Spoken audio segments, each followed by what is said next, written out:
Hello, everyone, and welcome to another episode of Dear God Love Me, the podcast. So, we're live this evening, and we are in episode 209. We have this episode and one other episode, and the season 2 is done. So, we're very excited to be here tonight. And I have a special guest with me. My mentor is here tonight, y'all, and I'm very excited. So I'm just going to bring her on and let her introduce herself, and we're going to get right into the topic. So, listen, Dear God Love Me podcast. Hey, y'all. Hey, I am the Nick Journey, the fearless strategist, and I am so excited to be here tonight. Fearless strategist. What I do is I help other people strategize and move around fear. That's what I do, and I stand on that. You know how people standing on business? That's what I'm standing on that. Tell us about them goodies in your ears. Well, in both of our ears. Oh, you have girl, I can't see. You got on some? You do. Look how cute. So I am the creator of the Lend Me Your Ears ear fashion movement, I guess. I create anything from everything. And sometimes it's never the same thing. So you got to get it while you can. www.shopgirlbefearless.com is my website. You can find me. So on Facebook, clearly I'm tagged in this, right? And then on Yes. Instagram, I am lend me underscore your ears. I am also a coach. I coach and I help women to strategize and move around fear. I am, what else am I? Girl, like what else? You're all of the things. You are all of the things. You're an author too. I am an author. I am actually kicking off the youth mentorship for girls this year, which is Whoop, Girl whoop. Be Fearless. So that's actually how I started doing Girl Be Fearless, but it went a whole nother direction temporarily. And then we are going to kick that mentorship off, and we're going to be working with, and I say we because I'm speaking my whole team before 2024 even has a chance to start kicking up dust. But we'll be working with moms and daughters to help to build those relationships. I also have a program called Keep Talking Back, where we are really pushing for the dialogue to be open between, and I say mothers and daughters, but really just parents and their children, Yeah. um both ways, because keep talking back, it was a time where when I know when I was coming up, it was always don't talk back to me. And it's sometimes I really just had questions that needed answers. And Mhm. it to me, it was those things that could have helped to shape, some of the directions that I would have gone in. It could have shaped some of the ways that even I parent.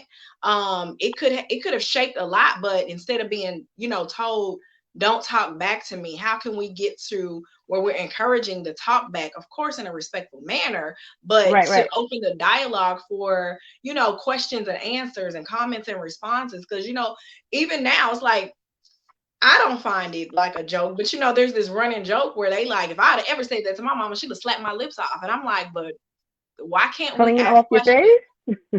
What? Yeah, like she just gonna knock your beak off, huh?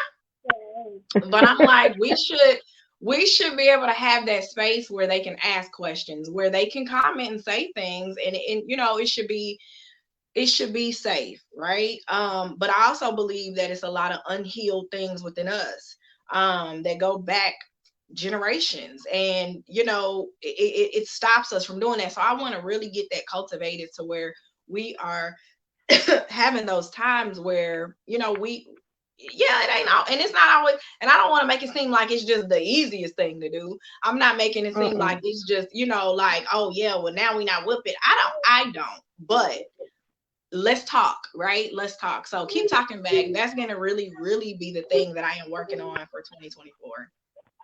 Beautiful. We'll keep an eye out for it, and I know you'll be sharing some gems and stuff with us and some of your process.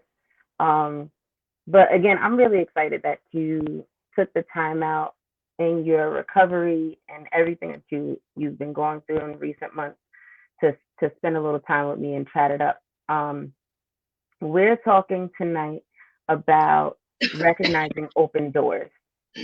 And I feel like, well, I'm not going to go into my process with the book, but recognizing open doors, right? Because we'll be here for 3 hours if I do that.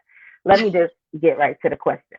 So, how important is it to be able to recognize open doors? And just for clarity, because you brought up a good point a little bit earlier, just for clarity, we're talking about open doors as an opportunity, right, in life. How important is it that we're able to recognize open doors in our lives? Talking about recognizing the open door, and I'm saying, it's like going to a store and there's a store filled with any and everything, right? You got Walmart that has home goods, clothes, food, pharmacy, automotive, it has everything that you could possibly need, but it's not just an open space. They have doors that keep the people in the parking lot, and they have, separated from what's on the inside from what's on the outside, right? And here I am saying, oh, there's some things that I need from Walmart. Now, I can go to Walmart and pull up on the side where there are no doors, no windows, and just completely, or I can pull up at Walmart and say, I don't know if I can get in there, but I know that everything that I need is in there, but I don't know if I can get in there. So I have to recognize the door that I need to go through to actually get to what it is that I need. And that's a beautiful analogy. Just hold that, because honey, I'm gonna play with that whole entire store analogy, this whole conversation. Hold on to the store analogy. That's where we going. We going to Walmart this whole time. So hold on to it. Whole time we're gonna be at Walmart. So stay with me. Yes, ma'am. I'm fine with that. So it's extremely important to be able to recognize the door. I love that, because I can drive down the block to my Walmart. Right? That's beautiful. That's a perfect analogy. I can go there and be like, yo, I saw the commercial. I heard about Walmart. I know that everything that I need on this list is right beyond that door. But I'm going to stay in my car and look at it. Maybe this stuff is going to grow some legs and come to me. Or how they have like the 2 doors on this side, then they have the big brick, building part, and then it's 2 doors on that end. That'd be like me pulling up and standing at the brick section saying, I know everything that I want and need is on the other side of this, but I'm just going to stand here and hope something happens. I'm going to hope that, something appears when it's already a door on each end. And I really, right. Hey, what I need, I can access. That's how important it is to recognize the doors, because if you don't recognize the doors, you're never going to access what it is that you want, need, and what God has for you. But not every open door is something that you should be walking through. And so what is an indicator for you that the door that you recognize and that's open is one that you need to walk through and take that next step? Some of the indicators for me, I'm just thinking about where I'm at right now, right? Because again, I believe it changes with a lot of things. Is it in God? Does it please God, right? If it's something that totally is against God, no, it's not the door. Don't even go through it. Anybody that's connected to it, how do they live, right? I don't want to be yoked up and partnered up with somebody that's just totally corrupt and just doing whatever and living however. Now, does God sometimes, he may have me on assignment with something like that, possibly, but I definitely, now, Lord, I need you to really tell me, you know what I'm saying? I'm not going to just be walking out here all willy-nilly like, hey, you, come here. No, but so those are things that are kind of the obvious, kind of the obvious things. Like, is it sitting right with my spirit? Because, if it's, and I'm not talking about me talking myself out of it. I'm talking about, people like, I just got a feeling. Then what is that? Like, tap into that, find out what that is. Talk to God, seek him. God, is this something that you're telling me? Is this something that you're trying to, you're trying to show me? Don't just think that, because it looks like a good thing, it's a God thing. All good things aren't God things. Right. That's true too. And I love that resistance piece because that's something that I personally kind of like struggle with sometimes, especially because from very young there were a lot of things that I just didn't have to try at. So I became used to just when I put my hands to something, it would just happen.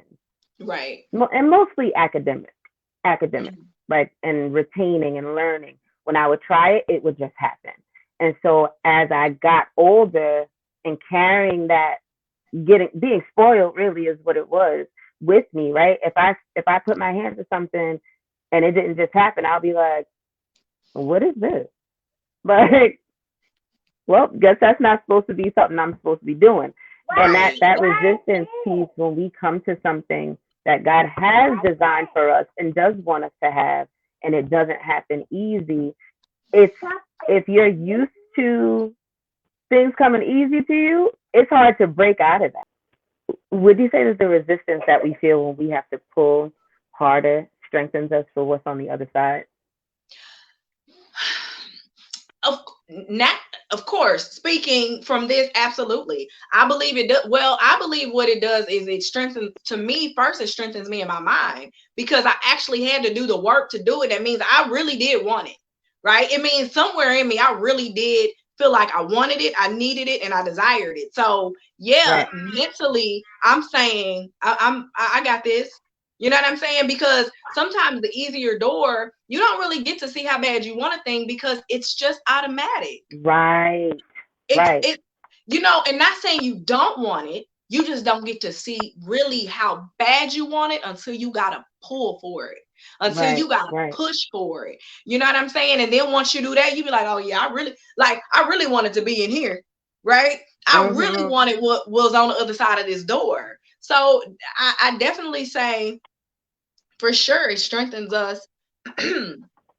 It strengthens us in those ways. You know what I'm saying? So yeah, for sure.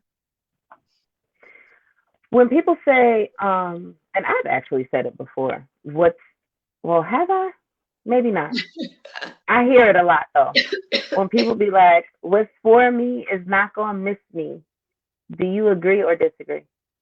And why or why not? See, what's for me won't miss me, but I'll miss it. So yeah, Oh, I don't necessarily think what's for me will miss me in a sense. Now let me give me a little time, all right? I believe that of course, you know, God has things lined up for us. He has things planned for us. It's so much stuff that we haven't even really tapped into because we miss it, right? We back at the store. If I go to the store and the store opens at 6 and I'm there at 5:50 and the door is locked and I say, "Oh, I can't get in," and I leave, right? And I'm gone. That didn't mean that what's in there wasn't mine, right? A lot of times we're just leaving. We're leaving and then here we go. What's there is there and it is mine. It didn't miss me. I missed it. what do you say to the person who recognizes the open door? They're willing to and wanting to pull it or push it or get close enough to it for it to open up for them. They're saying, I'm scared.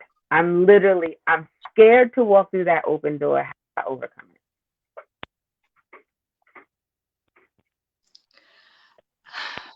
In a nice way. I have it? to. You don't have to be nice. Oh, I'm gonna have to be nice because this is not me and yo. Oh God. Okay, don't give. I would get on a call. Put some sugar on the rim. So, because I want to get practical, you know what I'm saying? I don't want to make it seem like I'll just walk through it because that's never my response because it's not always that easy. You know what I'm saying? Like, one, you got to recognize the fear. Okay, you just saying, "Oh, I'm scared of it." That's great, but what are you afraid of? Right? Because we can stand here and we can be afraid of a thing, but what am I really afraid of? Like, again, if I'm at Walmart, am I afraid to go in because it's so overwhelming? Am I afraid to go in because it's so many people? Am I afraid to go in because I don't feel like I'm gonna have enough money? Am I afraid to go in? What am I afraid of? Right? Call the fear. Don't allow the fear to call you and just tell you you're afraid. Call it what it is. you got to be willing and able to name what these things are, because Say if that not, again. huh? Never mind. I'm not going to tell you to say it again. Never mind. Never mind. Baby, because I'm like, hey, what you say? But if I'm not willing to give a detailed description to this thing can pump me, right? It could just throw me around and make me feel like I'm afraid. But if I chop fear down into little bitty pieces, fear can't really get me, because now I say, oh, I'm afraid of this, and then I can honestly have a strategy for that one small piece of fear. But we usually try to tackle fear as a whole big thing. Oh, I'm just so afraid. But of what? And if I break down what I'm afraid of in small pieces I can take. I can take it. I can face it, right? I can face these small pieces. It's like if I'm getting jumped or when I was younger, y'all, I used to get fought, right? And people used to bully me and be mean to me and stuff like that.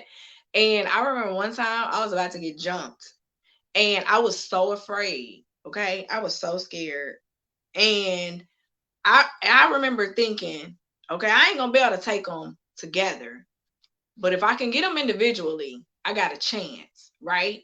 And so I'm standing here, and now the way y'all, I've always been a talker, which is why I know that's why fear rises up in me so strong, because I know what God really did put inside of me. So I'm in middle school, y'all, and I am now standing here face to face with these girls, and I am actually discussing and talking to the point to where when it was all said and done, they turned on each other. I was willing. Listen, I knew they was trying to jump me. Okay. I knew this. I was aware of it. I've always had really good sense of what was going on around me. And so I knew they was gonna jump me. And when I ended up in the hallway that they were trying to jump me in with this crowd of people around, I was like, I was scared. The minute I knew they were trying to jump me, I was scared out of my mind, right?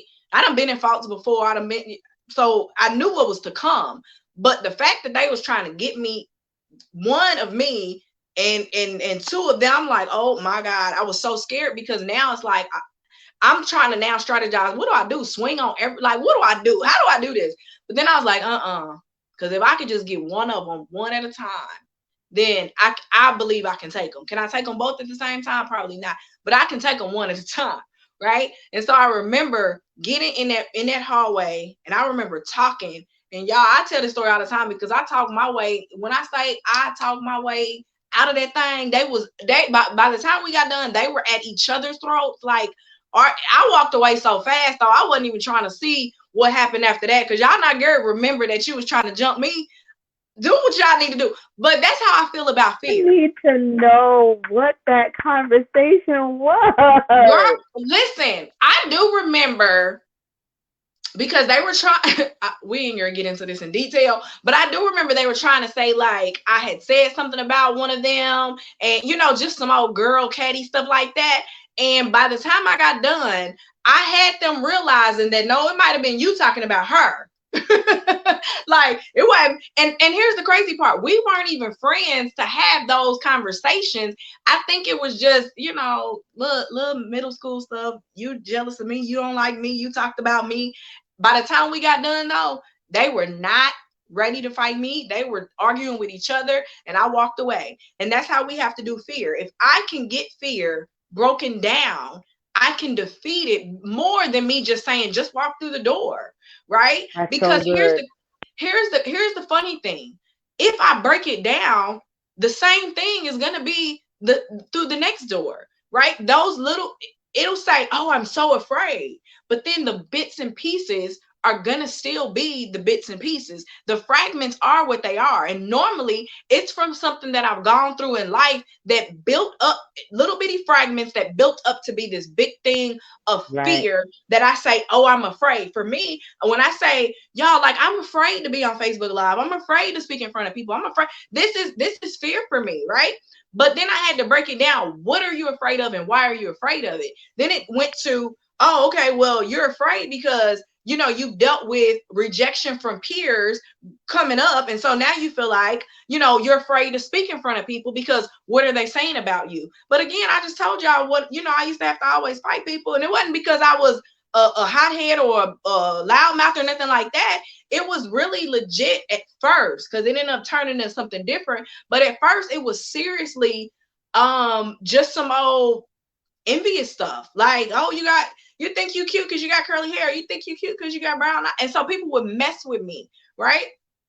They thought I was cute. And I was like, I didn't do nothing, right? I didn't do anything to anybody. So that's the stuff that I came up with. And then to encounter women and still kind of have some of those same issues. Now I am standing in front of, oh, God saying, no, you're gonna speak, you're gonna do lives, you're gonna, speak at events and stuff like that. Now I'm in front of my peers again, right? And so that rejection, that fear of rejection, is a fragment that rises up. Instead of me saying, I'm afraid to speak in front of people, right? That's so big. Why are you afraid to speak in front of people, right? It could be, your thing could be, oh, I'm afraid to speak in front of people because I don't always articulate, myself correctly, or I don't always pronounce words the way. For me, I know I don't, and I'm good with that at this point in my life. But I don't always pronounce the words right, or I stutter a little bit, or break those things down so that you can now conquer. If I can conquer those in small pieces, I can conquer the big thing. But we're trying to chew fear as a whole, and you're gonna choke, and you're not gonna do anything. So basically, I enjoyed the fact that, when you brought up the breaking down the fear into smaller pieces. Sometimes if we interrogate ourselves and interrogate our fears, because the one thing that fear wants you to do, the one thing that, a characteristic of an abuser, I say it all the time, is that they want you to be silent. They want you to shut your mouth and not say anything at all, because if they can keep you silent, they can control you. And so if your fear can keep you silent, then your fear can control you. But if you can interrogate why you feel afraid and break it down into smaller pieces, like Nick said, you can then apply strategy to that one thing. And don't be afraid to apply strategy to that one thing while them other things on your list is running amok. It is what it is. You'll get to it when you get to it, because it ain't going nowhere anyway. Right. And so if I can break it down into those smaller digestible pieces and apply strategy to each one of those things, before I know it, I'm on the other side of it. And so I think that's all I have. That's all I have. And you've been a great blessing. I don't have any more questions prepared, but I think we kind of covered it. Recognizing open doors. Whether you're at Walmart, whether you're at Target, whether you're at the dollar store or Home Depot, or whatever you're doing in life, whatever you're doing in life, you just, and then I think the big thing is to understand, like I said, that when you talk about it, just it either not being your door or not, recognize the timing, because it may be your door to go through, but just not the right time. You know what I'm saying? Just like when we talked about the store being closed, everything you need is on the other side, but it's not the time for you to go through it. So understand that that's still your door. Know that just because right now is not the time doesn't mean it's never the time. So be with God, hear from God. Sometimes we're gonna miss it, sometimes we are. I mean, it just happens. You know what I'm saying? We're human. So sometimes it's gonna happen to where you feel like, oh, that was the door, or and we, and it's not the door, or we just don't go through it thinking that it's not the door. For man, we're human, right? Give yourself grace. Be with God, like I said, and make sure that it's his voice that you are hearing and listening to, instead of maybe the issue, the people, circumstances. Make sure that it's God you're hearing from, because it could be resistance, but it also could very well be God saying, no, this is where I have you to be. But we want to forfeit because there was that resistance. I had to pull, I had to push. It wasn't automatic. And so I ain't going through it, because no, hear from God. Know that it's him. And if you miss it on any, on the front end or the back end, or however, man, give yourself grace. Give yourself some grace.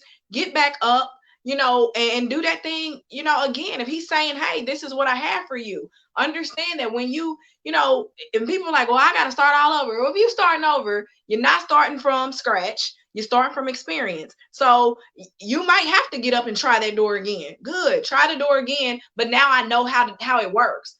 I went yesterday too early, and so I feel like I failed. Well, today I know the store don't open till 6 o'clock. So instead of me going at 5:30 again, getting disappointed again, now I know I need to go after 6. Take your experiences, take your lessons, and build from that. Again, if you failed and didn't go through the door and you feel like you missed the door, seek God. If he didn't tell you no, stop, that we done with that part, you got to do it again. You have to do it again, because everything on the other side is yours. Everything on the other side is something for you to do, experience, have something he's already lined up for you, and you will forfeit. You will forfeit it. It'd be crazy for me to have this Walmart sitting over here and I'm sitting at home hungry, needing toilet paper, needing cleaning supplies, and I'm like, hey, I need that stuff. And it's a whole store that years ago somebody sat and said, this is what I believe we should have in this store. This is what I believe that the people will need. This is what I believe. And I'm sitting over here needing it. They thought about it years and years ago, and I'm over here needing it. But because I'm not taking action, because when I went, it was too early and the door was locked, so I didn't go back. Now I don't get what it is that's mine. That's the same thing with God. Years ago, God created some things for you to do. He shaped you. He molded you. He put things in you. He had blessings lined up for you. And here you have all these situations and circumstances that have come up over the years and through your life. And you're sitting back saying, this is what I want and this is what I need. And God is saying, this is what I already created. And you're sitting back like, dang, I need a blessing. I need a breakthrough. I need money. I need abundance. I need overflow. I need, I need this to happen. I need that to happen. When the whole time, years and years and years ago, it was already lined up for you. It was already put inside of you, and it was already established. But because I didn't want to push through the resistance, because I didn't want to get close enough to the door for the door to open, because I felt like I had to push or pull, and so it wasn't my door, or because I'm simply riding by saying, yeah, they're going to Walmart and everything I need is there, instead of turning the way I need to turn and being obedient and doing what it is that God called me to do, then I'm missing it. So instead of me getting in my car and going and pulling up and getting out and doing all that stuff, I'm just missing what it is that is for me. That is, yeah, whose fault is that? It's not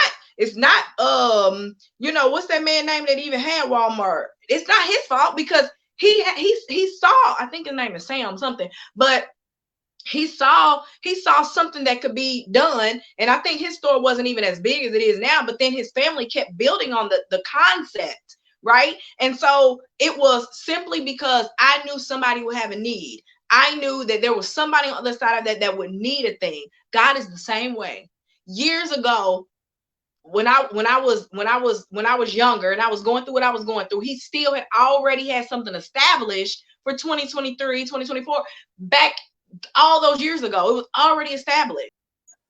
Beautiful. Well, I hope y'all were able to get something, because there was a lot. There was a lot. I hope y'all got something too. If you need to go back and with your notebook and get some notes, you could do that too. We'll see y'all next time. Thank you so much, Nick. I love you. And we will be back soon.